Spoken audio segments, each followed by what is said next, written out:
हाल ही में social media पर सोमी अली, बॉलीवुड अदाकारा और सलमान खान की एक्स गर्लफ्रेंड ने एक पोस्ट अपलोड किया।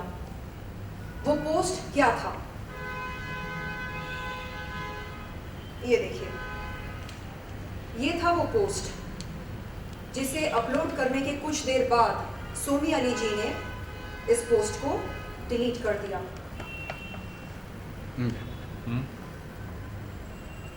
ये उनका इंस्टाग्राम आईडी है, रियल सोमी अली। क्या लिखा है इस पोस्ट में?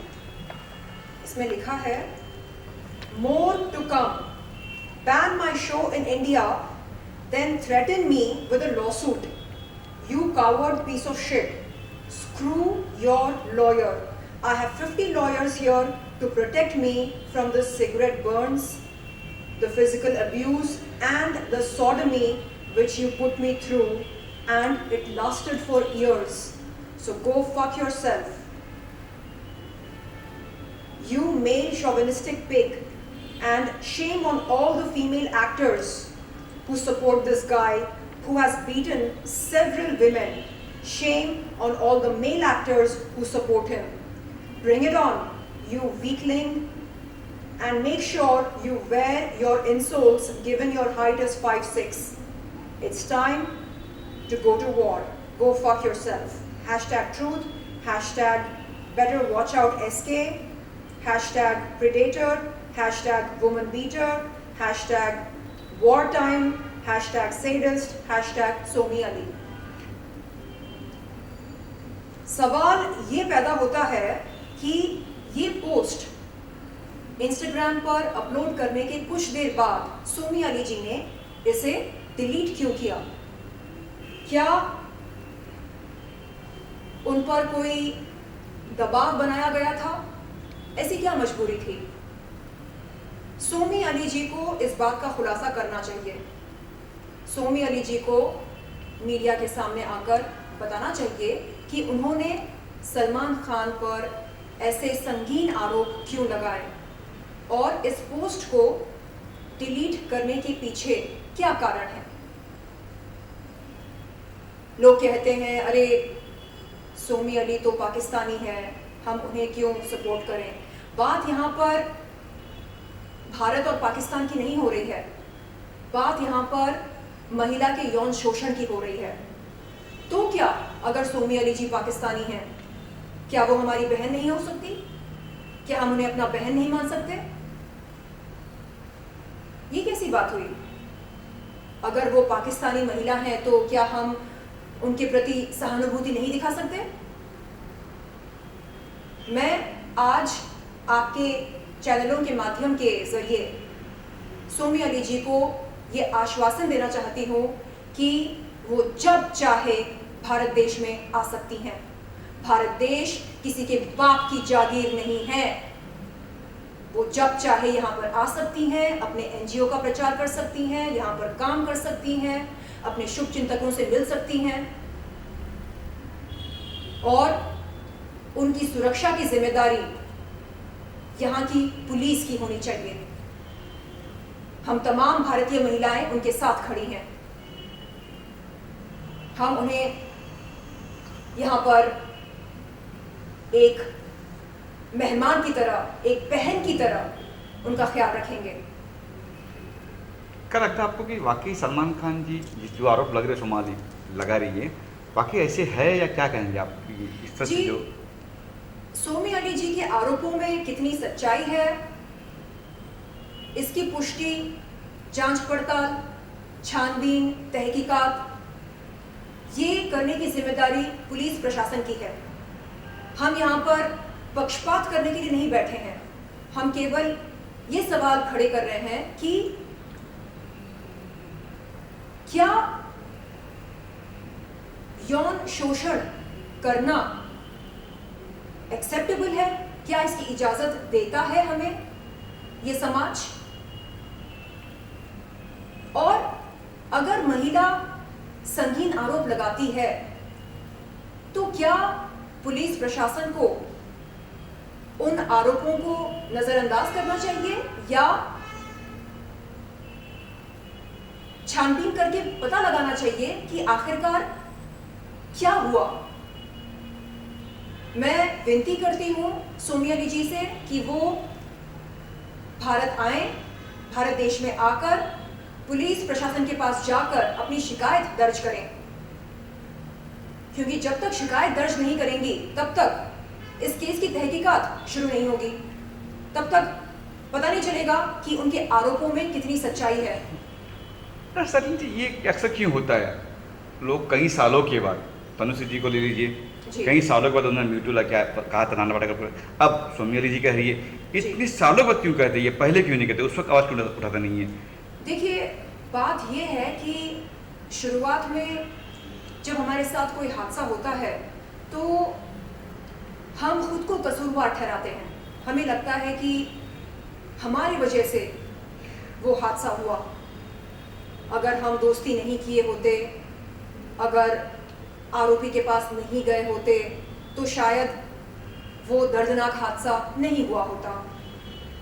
और बहुत समय लगता है ये जानने के लिए, ये महसूस करने के लिए कि कसूरवार हम कभी थे ही नहीं। कसूरवार तो कोई और था जिसने हमारे साथ यौन शोषण किया, जिसने हमारे साथ ज्यादती की। लोग पूछते हैं कि अरे 2005 में आप कहते हैं कि मीटू आरोपी साजिद खान ने आपके साथ यौन शोषण किया, तो क्या आप इतने साल कोमा में थे? जवाब यह है कि इतने साल मैंने खुद को जिम्मेदार ठहराया, कसूरवार ठहराया अपने यौन शोषण का। 2018 में जब भारत देश में मीटू मूवमेंट शुरू हुआ, तब जाकर मुझे एहसास हुआ कि मैं वो अकेली लड़की नहीं थी जिसका यौन शोषण मीटू आरोपी साजिद खान ने किया। तब हिम्मत पैदा हुई, हौसला पैदा हुआ, और 2021 जनवरी में मैंने इस बात का खुलासा किया मीडिया के सामने।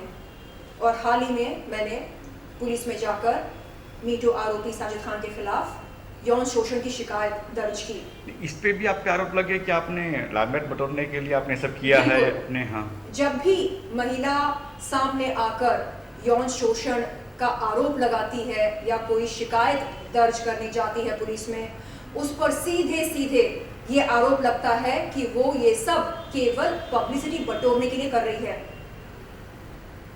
अब ऐसे में पीड़ित महिलाएं क्यों जाएं पुलिस के पास? वो सोचती हैं अरे जाएंगे तो लोग और लांछन लगाएंगे, बोलेंगे ये देखो चली आई फेमस होने के लिए, पब्लिसिटी बटोरने के लिए। पहले क्यों नहीं कहा था? पहले क्यों नहीं शिकायत दर्ज की थी? सो रही थी क्या?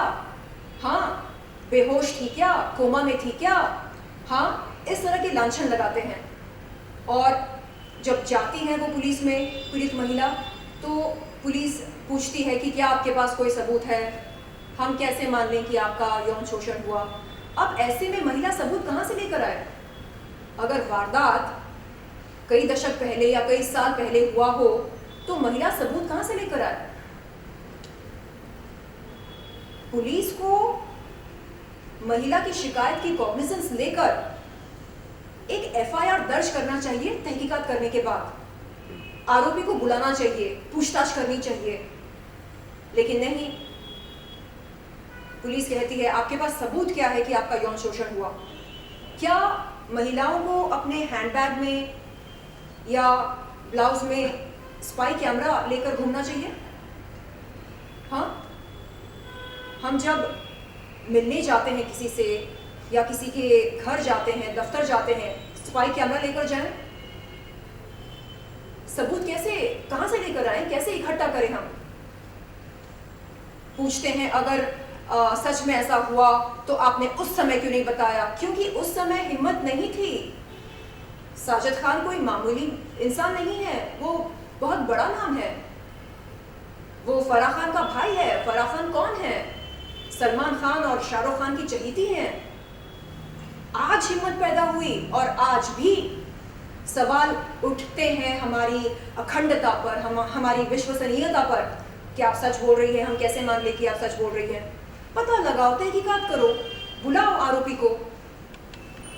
तो क्योंकि हमारा सिस्टम ऐसा है, इसलिए अधिकतर महिलाएं ऐसे वारदात के बाद चुप रहना ज्यादा बेहतर समझती हैं। तो कुछ ऐसी महिलाएं भी हैं जो झूठा आरोप लगाती है, कहीं पर ऐसा भी होता है, जी इसका बिल्कुल, फायदा भी उठाती है। जी बिल्कुल, ये इस बात वजह से आपने 100% सही कहा। हम्म, कई महिलाएं गलत आरोप भी लगाती हैं, इसलिए मैं कहती हूँ कि जांच पड़ताल होनी चाहिए, पूछना चाहिए अच्छा कब हुआ, कैसे हुआ, क्या उस समय कोई चश्मदीद गवाह था, अगर नहीं था तो आप कह रही हैं कि ऐसा हुआ है, ठीक है, हम पता लगाते हैं, आप छानबीन कीजिए। बात यहाँ पर मीटू आरोपी साजिद खान के केस में शिकायत सिर्फ एक महिला ने दर्ज नहीं की है, कई महिलाओं ने मीडिया के सामने आकर बयान दिया मीटू आरोपी साजिद खान के खिलाफ, कहा कि उसने हमारे ब्लाउज में हाथ डाला, उसने हमें पैंट उतारने को कहा, उसने अपना लिंग स्पर्श कराया, उसने ये किया, उसने वो किया, बेडरूम में लेकर गया डीवीडी कलेक्शन दिखाने के बहाने, फिर बेड पर लेटने को बोला। तो क्या इन तमाम पीड़ित महिलाओं के बयान गलत हैं, झूठे हैं, और वो एक अकेला बंदा दूध का धुला है, सत्यवादी है? अच्छा, हम फिर आते हैं सोमी अली पे आते हैं। क्या लगता है आपको, डर के मारे उन्होंने डिलीट मार दिया होगा ये पोस्ट, जी। या फिर क्या लगता है? सो कि सलमान खान भाईजान कहते हैं इसको, भाईजान आज इंडस्ट्री आप जानते ही है। जी जी जी, भाईजान है, तो वो तमाम पीड़ित महिलाओं के भाईजान क्यों नहीं बन सकते? हमने भाईजान से कहा, भाईजान आपकी बहनों का आरोपी मीटू आरोपी साजिद खान आपके घर में बैठा है, बिग बॉस के घर में, आप अपनी बहनों के खातिर हमारे आरोपी को जरा बेदखल कर दो अपने घर से, इतना काम तो कर सकते हैं ना आप। लेकिन नहीं, हमारे भाईजान ने हमारी बातों को, हमारी रिक्वेस्ट को, हमारी दरख्वास्त को ना अनसुनी कर दी। क्यों? हम उनके बहन नहीं लगते क्या? वो हमारे भाईजान नहीं बन सकते क्या? नहीं, उन्होंने साजिद खान को अपना भाई बना लिया, तो हम किसके पास जाएं, हम किसको अपना भाई माने?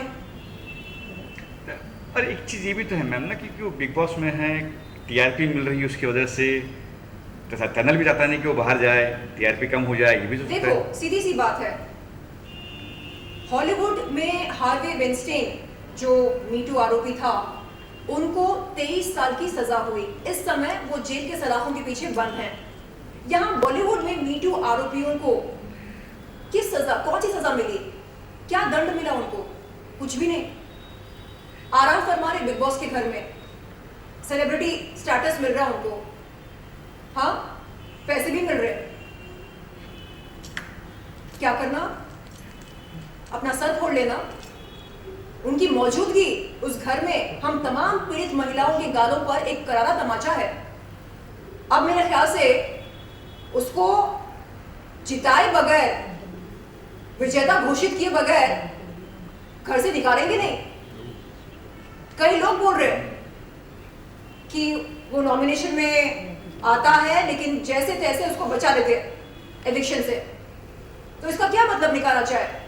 इसका मतलब ये है कि बिग बॉस के घर में यौन शोषण करने वालों के लिए खास जगह है। अगर आपको बिग बॉस में भाग लेना हो तो क्या किया जाए? बहुत ही सरल रास्ता है, यौन शोषण। और आगे चलकर मुझे लगता है कि आतंकवादियों को भी शायद जगह मिलेगी, वहां पर चोर उचक्कों को भी जगह मिलेगी। क्यों? क्योंकि खास जगह है बिग बॉस के घर में ऐसे लोगों के लिए। मैं कहती हूँ, जब तक कोई दोष मुक्त नहीं होता तब तक उसे किसी भी प्लेटफॉर्म पर आमंत्रित नहीं करना चाहिए, ना कंटेस्टेंट के तौर पर, ना जज के तौर पर, ना किसी सेलिब्रिटी के तौर पर। इतनी सी बात समझ में नहीं आ रही है लोगों को। और रही बात सोमी अली जी की, तो मैं उनसे निवेदन करती हूँ कि वो हिम्मत करके आए भारत देश में। हम भी देखते हैं उनका बाल कैसे बांका करता है कोई भी। उन्हें पुलिस प्रोटेक्शन दी जाएगी। पुलिस प्रशासन का काम है हमारी रक्षा करना, और हम तमाम भारतीय महिलाएं एक सुरक्षा कवच बन जाएंगे उनके लिए। हम भी देखते कि कौन उनको हाथ लगाता, कौन उनको यहाँ पर डराता धमकाता। आप आइए यहाँ पर, आप शिकायत दर्ज कीजिए। आपके आरोपों में कितनी सच्चाई है उसकी तहकीकात पुलिस करेगी, उसके बाद कानूनी कार्रवाई आगे बढ़ेगी। कोई उनसे भी आखिरी सवाल मेरा मैम ये रहेगा, बाद में भाई पूछेंगे मेरे। मैडम उनसे कोई बात हो चुका है मैम अभी आपका जो पोस्ट डिलीट हुआ? जी नहीं, मैं उन्हें अभी फॉलो करना मैंने शुरू किया इंस्टाग्राम पर, सोमी अली जी को। तो अगर वो ये इंटरव्यू देखेंगी तो समझ में आएगा उनको कि यहाँ पर उनके बहनें बैठी हैं भारत देश में। आप पाकिस्तानी हो, आप रूसी हो, आप कहीं की भी हो, हम आपको बहन मानते हैं। आप प्लीज़ यहाँ पर आइए। जैसे कि मैंने पहले भी कहा, भारत देश किसी के बाप की जागीर नहीं है। आप बिल्कुल यहाँ पर आ सकते हैं, यू आर मोस्ट वेलकम। और आप प्लीज़ आइए, मीडिया से खुलकर बात कीजिए, बताइए आपके साथ क्या हुआ, कैसे हुआ, कब हुआ, हम सुनने को तैयार हैं। अच्छा, मेरा आखिर सवाल ये था कि क्या होगा मैम, चलो वो आ गए, केस हो गया, जी। क्या हुआ बताइए, तनुश्री दत्ता में केस में क्या हुआ, पकड़ा गया कोई? नहीं लोग पकड़ा यही गया। पूछते हैं मुझसे। अभी आपने भी कहा, थोड़ी पहले भी कहा। जी, मीडिया तो क्या वाले होगा? यही पूछ रहे हाँ, हैं क्या होगा आगे? कि चलो वो तो जाएंगी, शिकायत दर्ज करेंगी, लेकिन न्याय का कब मिलेगा, मिलेगा भी या नहीं। देखिए, हाल ही में हमारे माननीय राज ठाकरे जी ने ये कहा कि पीड़ित महिलाओं को तत्काल इंसाफ दिलाने के लिए हम भारतीयों को लोकतंत्र त्याग देना पड़ेगा और शरिया कानून अपनाना पड़ेगा, क्योंकि शरिया कानून के तहत पीड़ित महिलाओं के आरोपियों को तत्काल सजा दी जाती है, ऐसा शरिया कानून कहता है। तो क्या अब ये दिन हमें देखने पड़ रहे हैं कि इंसाफ पाने के लिए क्या हमें शरिया कानून को अपनाना पड़ेगा? ये मेरा सवाल है आप सबसे। अगर ऐसा करना पड़ेगा तो हम शरिया कानून को अपनाने को तैयार हैं, हम बुरखे में रहने को तैयार हैं, लेकिन हमें इंसाफ चाहिए, क्योंकि हम देख रहे हैं कि लोकतंत्र में हमारा संविधान जो है वो अपराधियों को अपनी सफाई पेश करने का मौका दे रहे हैं और केस लंबा चलता रहता। अब जो सबूत होते हैं उनके साथ छेड़खानी कब कैसे होती है ये किसी को पता नहीं चलता। तो ये कीमत हम चुका रहे हैं लोकतंत्र में रहने के लिए। आपको मालूम होगा, निर्भया कांड को होकर कुछ 12 साल हो गए, 10 साल हो गए, और उनको इंसाफ कब मिला? निर्भया जी के परिवार वालों को इंसाफ कब मिला? 10 साल बाद, 12 साल बाद। तो क्या हर किसी पीड़ित महिला के परिवार वालों को इतना लंबा समय इंतजार करना पड़ेगा? नहीं चाहिए हमें लोकतंत्र, ले लो हमसे, नहीं चाहिए। शरिया कानून लागू कर दो, तत्काल इंसाफ मिलना चाहिए पीड़ित महिलाओं को। तो माननीय राज ठाकरे जी की इस बात से हम सहमत हैं। Thank you.